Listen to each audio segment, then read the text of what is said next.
WIPQPOS.com. All right, a rare Friday treat for us. Normally he's on with us after an Eagles game, whether usually Monday, Tuesday would have been this case, but unable to do it on Tuesday. A rare treat on a Friday. The one, the only, the GOAT, Mr. Ray Didinger. Ray, I will start it off where Rhea brought it up. As I mentioned before, that you had a dentist appointment and thus you couldn't be on Tuesday. What was worse, the dentist appointment or Eagles-Chargers on Monday night? So the game, by far. That's good. All right, so is that. That's good. Ray, we'll get to looking ahead, but what do you think about the Eagles-Chargers game Monday night? We haven't got your thoughts. Well, I typically go back and watch the games over again, and I've done that for years, and I've done it all this year, and I couldn't do it on this game. I couldn't. I mean, that game was just so painful Monday night that I couldn't go back. I couldn't make myself go back and watch it again until about 3 days later. I finally watched it back yesterday, and I came away with an odd feeling. I actually was encouraged by some of what I saw. I know that's probably going to take people's breath away by saying that, and it doesn't change the fact that the outcome was very painful, and watching it was very painful. But if you watch the game play by play, and you watch some of the elements within the game, there were some things in there that I found sort of encouraging, actually. Okay. Now where that takes us from here, what that tells us about the 4 games that remain, who knows? But I actually thought, when I went back and watched it, I found some things that I thought I was going to watch it. I thought I was going to start watching it and then, one quarter in and just say, no, I can't do this anymore. But I actually was seeing some things in there that kept me involved. And when I came away from it, I said, you know what? There's actually something in here they can build on. Wow. If they're at that point where they still have something to salvage, that there were some things in here that I thought I found mildly encouraging. But there's also a trend, Ray, that the thing that, and I don't understand why this is, Jalen Hurts, the 7 turnovers during this 3-game losing streak, that's, what is it, 5 interceptions and 2 fumbles. Both are the most in the NFL since Week 12 for anyone. Why does it feel like the thing that Jalen did best, protecting the football, has become the thing he does worst now? Yeah, I know. And the other thing is, it could have been one more interception. I mean, he threw the one pass that he threw the one pass that Mickens trapped, and that could have easily been another one. Oh, so I'm not going to sit here and try and make a case for the fact that Jalen actually played pretty good. No, he didn't. He didn't. But they did do some things that we had actually talked about for weeks in terms of varying the formations, introducing some new things, coming out with some different trip setups, some bunch formation stuff. I mean, things that I had actually been kind of looking for. Just when are they going to do some of this? And when are they going to get away from these single isolation routes and put together things that actually look like NFL pass concepts? Where you have where the routes are layered and one receiver sort of opening space for another. I mean, the stuff that we see other teams do. When are the Eagles going to try doing some of that stuff? And they actually did in this game. And the other part was, and we have talked, every week we've talked about the offensive line and the problems in the offensive line. When I went back and watched it, I thought the offensive line played pretty good in this game. And I thought that Barkley actually got a fair amount of traction in the running game. So, these were things that had been really missing that they reintroduced. And I guess maybe these are elements that we talked about last week when the word came out that Nick was getting more involved in the design of the game plan, and he was going to be more involved in how the game was called. Well, how much of it was Nick and how much of it was maybe Kevin Patullo just rethinking things? But there definitely were some new things in here where, they got 365 yards against the number 4 defense in the league. And ultimately they lose the game on turnovers, which happens in the league all the time. But I actually thought in terms of some of what happened at the line of scrimmage and some of the things in the passing game that I saw, aside from the interceptions, I actually thought I saw some things in there that I thought were better. What about the thing that Saquon said? The vibe during the week is good, and then you get to game day and it's not. How big an issue is that? and on the sidelines in particular, he was talking on the sidelines, Ray. And that's Saquon, team leader, saying major issue on game day. Is that fixable from your experience, Ray? How big a problem is that? I don't know. I mean, especially, I thought it was, it definitely made my eyebrows go up when he said it. Because, you say that Saquon's a leader on the team, and he is. But the other part about it is that Saquon is a guy who is always glass half full. Saquon is not a guy that's speak in negative terms. So when he talked about the mood on the sidelines during games, the energy issue, he described it as awful. To me, that was very concerning, because that's not a guy who stirs the pot typically. He's a guy that will generally say, no, everything's fine. I don't know. I mean, in terms of what that means, in terms of how you interpret where this team is right now, that's hard for me to say. I mean, you having been a guy that's been there with good teams and bad teams, and teams that were winning and teams that were struggling. I mean, you have a better feel for that than I do. I just thought that I understand. I kind of understand it, because the stretch that they've been through.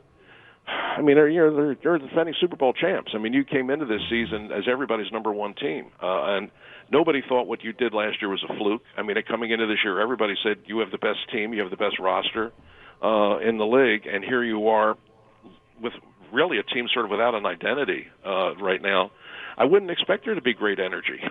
I wouldn't expect that. I would expect there to be a certain amount of concern. But when I watched the game, I mean, there were some stretches there where, I mean, there were some stretches there where I thought, damn, they're playing pretty good. I mean, but then they would do things that then I'm saying, no, I don't understand what they're doing here.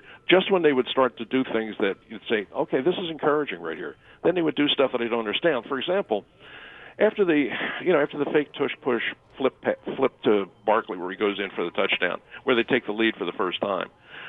There's a feeling there that the Eagles are kind of almost taking control of this game right now. I mean, here's a chance for them. Okay, now they finally got the lead.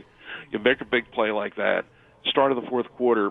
Okay, you're going to take control of the game. And I thought the way the offensive line was playing and the way he was running, they had the opportunity to do that. And then 9 of the next 12 plays that they run are pass plays on a night when your quarterback is clearly struggling. Yep. I mean, why would you do that? It drove us crazy. The play. Yeah, and then after the play where Nakobe Dean comes through and makes a really good play where he gets Herbert and they force the sack and they force the fumble and the Eagles recover it.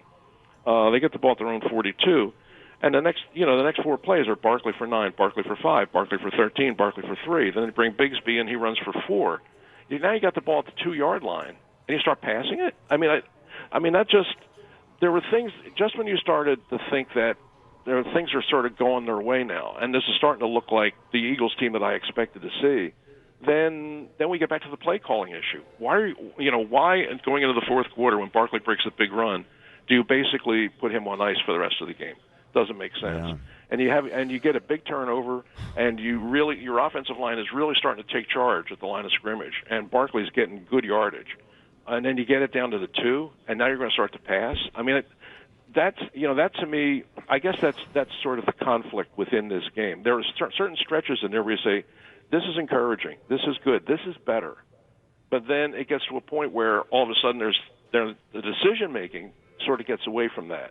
And that's kind of where you are, and that's the kind of season it's been. I mean, you look at this 3-game losing streak here.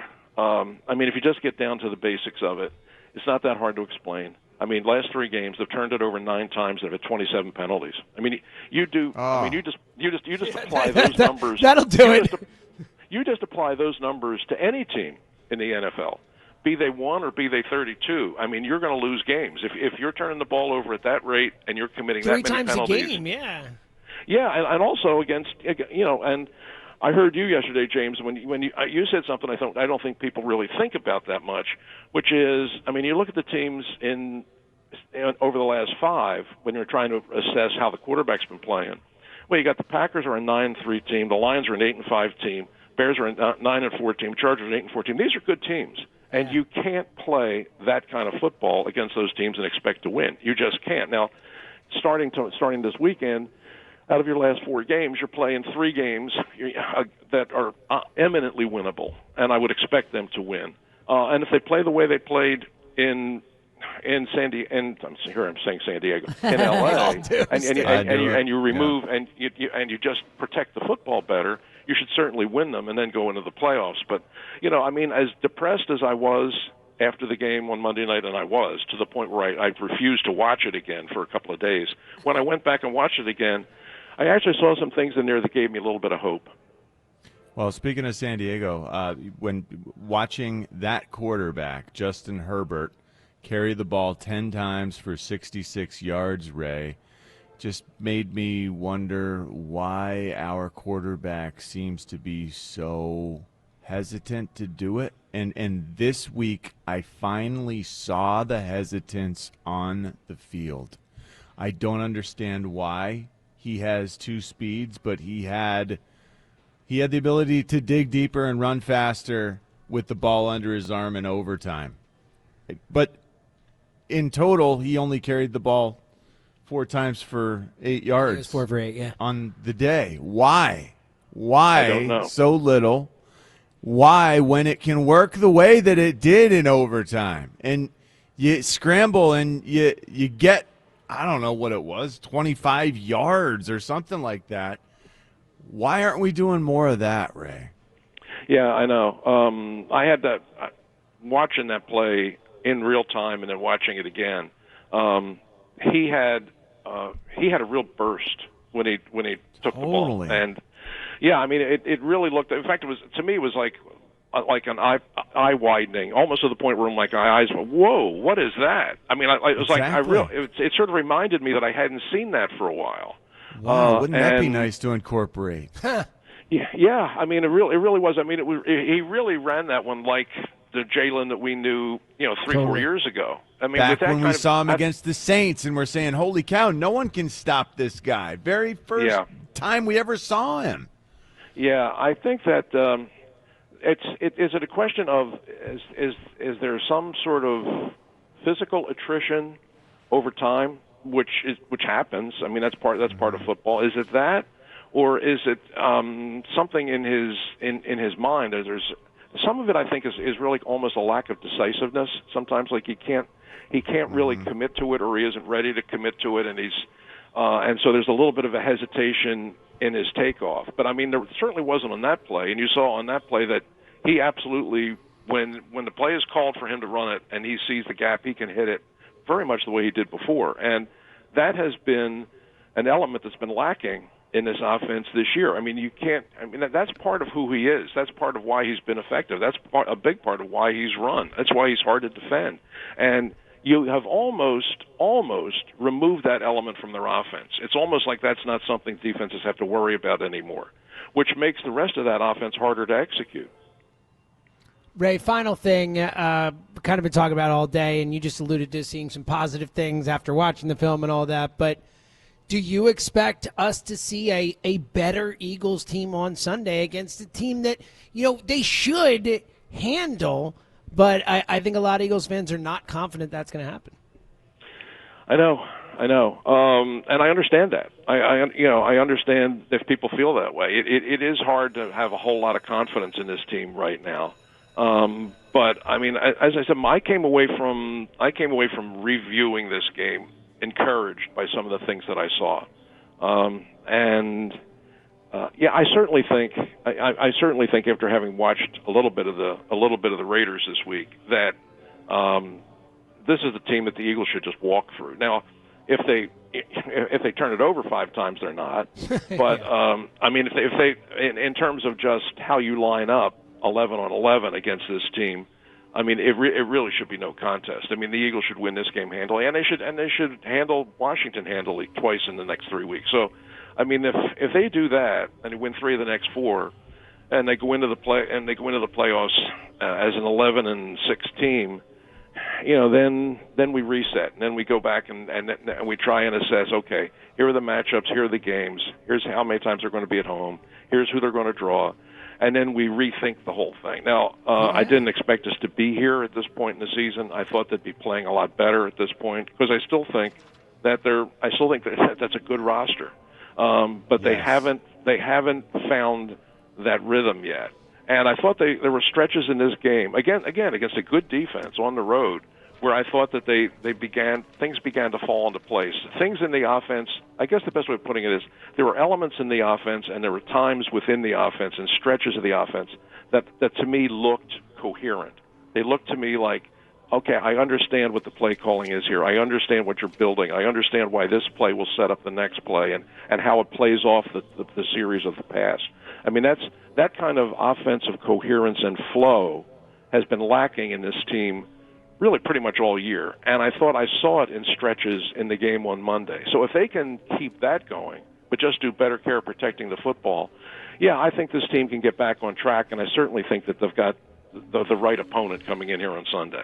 Love it. This is good, Ray. I think you put people in a good mood. I know it's been a rough week, but I think there's a lot of positive take there. They have to go do it, and they totally might not. But Ray, we appreciate the time on Friday, and we'll talk to you Monday after the game.